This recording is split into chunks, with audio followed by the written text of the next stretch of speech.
Today, we got Miss Janice's 2017 Infiniti QX80 here. We actually did a video that I've already posted where, which is the whole reason it came all the way up from Houston. I ripped the instrument cluster out, we split it open, we swapped some LEDs on the circuit board and put it all back together to fix some backlighting issues that the dealership wants like $1,500 plus for. So we knocked that out for her today, but while I was here, she wanted us to look at the brakes, and it turns out it needs front brakes. So this video, we're gonna go ahead and change the front brake pads on this puppy. So we're gonna go ahead and get right into it. First, I wanna say that I will put a link up here in the video and in the description below for pads, rotors, synthetic brake grease, basically all the things you'll need to do this job. There's not much, and it will save you some money, and it really helps us out if you wanna order them. Otherwise, you can go to your local parts house or the Infiniti dealer to get them. But here we go, we're gonna get right into it. So first things first, you're gonna get your car up in the air, get it supported, and get your tire off. The lug nuts are 21 millimeters, and there are 6 of them. Okay, once you got that done, this is easy peasy lemon squeezy. So if you've ever watched any of my brake job videos before, I always say no matter what, you wanna at least turn your rotors. In the case of this one, I'm actually gonna change my mind for once. So these are extremely smooth. I got new pads, and I had a problem recently where after I got some rotors turned, it seemed like they just wanted to keep squealing and squealing and squealing. So now I'm more nervous to do that. So I'm gonna go ahead and just put the pads on these. They are so smooth, it shouldn't matter at all. So let's get right into it. I will show you what you need to do though if you need to pull your rotors and replace them, or if you wanna get them turned, which like I said, I used to suggest every single time. Now I'm more on the fence, and I'll come to a better conclusion over time, I suppose. But first things first, you'll come back here to the top of your caliper. This is a 17 millimeter bolt. You got one up here, you got one down here. They screw into these little caliper slides right here. So if this starts to move back, you see how that edge is caught right there on the casting? That will hold it while you tighten it, and whenever you loosen it, it may pop back and free spin, so you might have to hold it with your finger. But I'm gonna go ahead and get these 2 bolts out, then I'll show you what to do from there.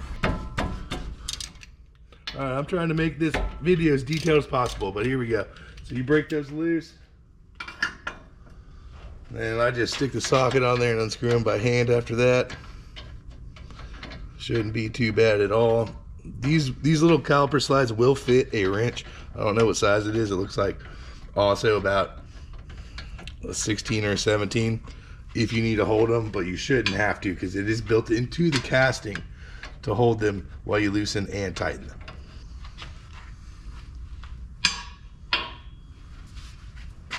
Okay, once you have both of the bolts out, you're gonna go ahead and grab the caliper and just work it back and forth, and it will slide right on out like that, and then set it up on top of your rotor. Just like this, so that way you're not hanging it on the brake line. And then you'll see the pads kind of separate already. It's because of these springs in here, and the new pads do not come with these springs. So you need to make sure you carefully take them out and set them to the side. So I push on it with my finger and slide it out of one end and then take it out of the other. Just like that. Now to get the old pads out, you just walk them forward on one end and then walk them forward on the other. Voila. Before we continue, what we're gonna do is we're gonna take one lug nut. Let's see if it'll reach. This is a nice trick to stand the rotor up straight. You just screw it down, and there you go. You just hand tighten it down like that, and that holds the rotor completely flush so it's not cattywampus in there. All right, so now I'm gonna set you over here. What we're gonna do is we're gonna use 2 fingers, and we're just gonna work up on this little clip here, and then we'll do the same thing on the other side. And you're just gonna pull these little metal clips off. Those come new with the pads, so we're gonna replace those. Voila, both of them are off. Now, you'll want to take some brake cleaner and clean off the surfaces that those are going to sit on. And then just kind of spray everything down a little bit.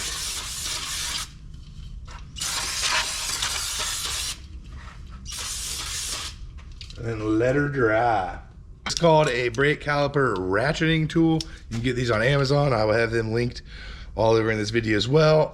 These are like 20 bucks. So if you're gonna change your brakes more than one time, these are worth every penny, and if you ask me. But you can do this with a C-clamp and an old brake pad if you'd want, But essentially, what we're gonna do is we're gonna take this, we're gonna put it in the loosen mode, drop it in between the caliper here, then you just hold this in and ratchet it till it gets tight, and then you can just ratchet it to depress the caliper pistons. Get you a better view once I get it snugged up.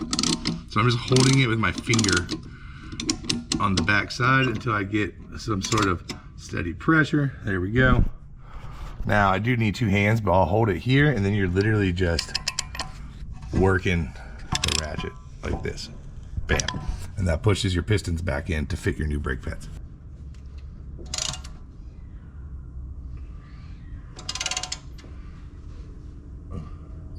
If you don't take the lid off your brake reservoir, you want to go a little slow, just to make sure you don't apply a bunch of pressure in there and blow the lid off. But you can do this without taking the cap off. You can also take the cap off, and that will allow these to go in easier, and any pressure you build up won't pressurize the container.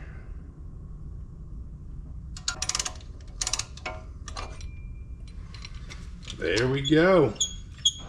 They are compressed. Yeah, they are compressed. So I also like to push this little rubber boot back in because it doesn't like to go in back to the way it should. So we'll just get it seated in like that. Cool. Now we're gonna wipe the end of these pistons off with our thumb to break up any loose crud. Now we're gonna douse that with another round of brake cleaner in here and on all 3 of these contact points. Everything is cleaned up with the brake cleaner. We're going to get our new hardware installed. They're the same top and bottom, so it doesn't really matter. You're going to carefully set it in. I like to try and flush up this front side that's more visible if I can, to get it as close as I can, but then drop her down just like that. And then always give it a test spin to make sure it ain't contacted. This side here is really close. I don't know why. So I want to take that off. There we go.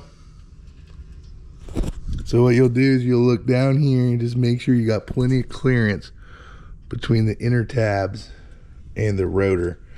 Spin it, make sure it doesn't touch. Cool, now we're gonna move on to the top. Okay, so the next thing you're gonna want is synthetic caliper grease.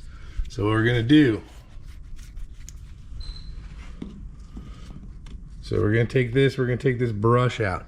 We are going to put a layer on the piston cylinder for the caliper.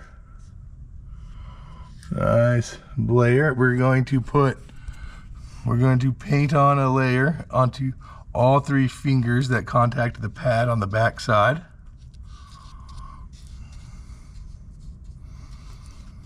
Just like that.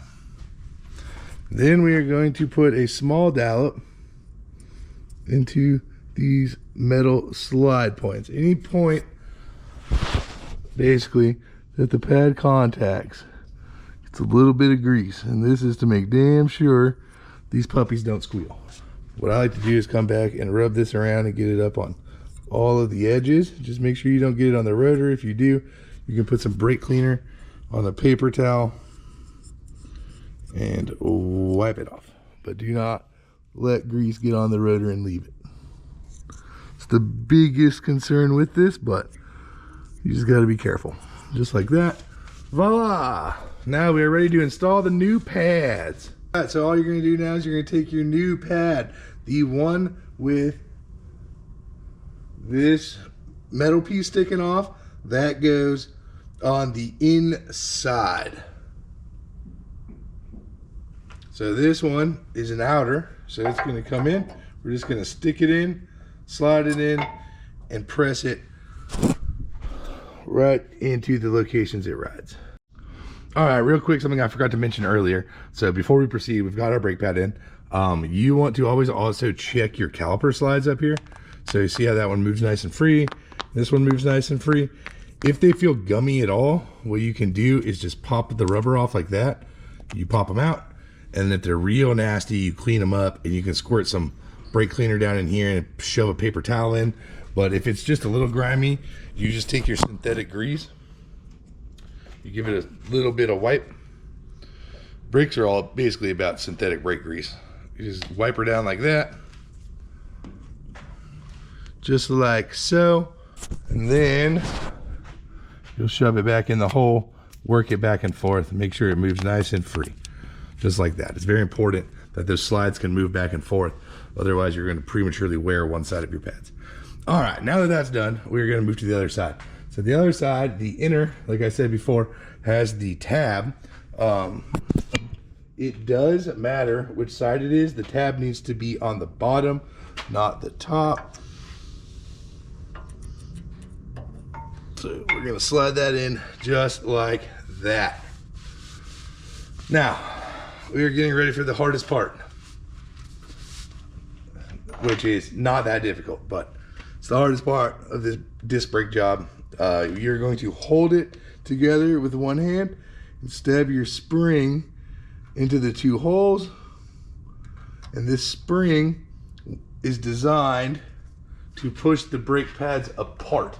So that way they don't just drag on your rotor, which is pretty nifty. But it does make it a little bit of a pain to slap the caliper back on, because right now I'm having to squeeze it with my hand to prevent the pads from pushing out of their holder. So now we're going to use one hand. We're going to basically palm this caliper, but we need to make sure I have it in the right direction so as not to twist the brake line, and then just get the legs over the pads, and that will hold them just like that. Yay. Yay. Much rejoicing. Now we got to get our caliper bolts in, and you just kind of maneuver the caliper around wherever you need to get it to get these bolts lined up to start on the slides.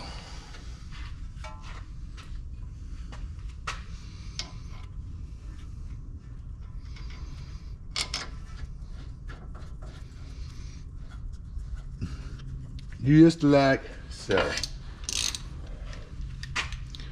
Now, we're going to tighten these up. Make sure that your caliper slides land with the flat in that little casted area to hold it, so that way it tightens up correctly. I will put the torque spec for these bolts on the screen now.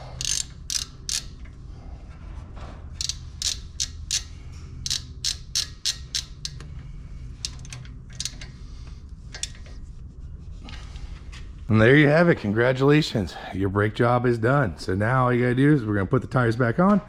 When you get in the vehicle, you need to pump up the brakes before you drive it. Recompress those pistons or you won't have any brakes in the front. But otherwise, that's all there is to it. If you're using ceramic brakes, which are recommended for this vehicle, you should Google bedding brakes. It will give you a driving process to do once you pull out of your shop or garage or driveway. It's basically like a series of stops. I Google it every time so I can never remember off the top of my head, but it's like 40 miles an hour to 0 or like almost 0. And you do like medium braking and then hard braking. You're basically just getting the pads hot and binding them to the rotors, and then you let them cool all the way down. And then from that point, you're good to go. So if this video helped you out, hit that thumbs up button and subscribe if you want to see more.